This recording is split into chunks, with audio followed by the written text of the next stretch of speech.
Eder. Mac. Pallister.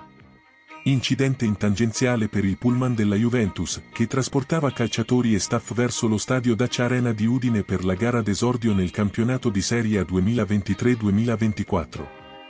Il pullman ha tamponato la macchina della polizia che stava scortando la squadra bianconera. Per fortuna non ci sono stati feriti e la vicenda verrà risolta dalle rispettive compagnie assicurative. Nessun ritardo per l'inizio della competizione, visto che i giocatori e lo staff sono stati trasferiti allo stadio con 2 bus sostitutivi. Ehi, non dimenticare di iscriverti a questo canale.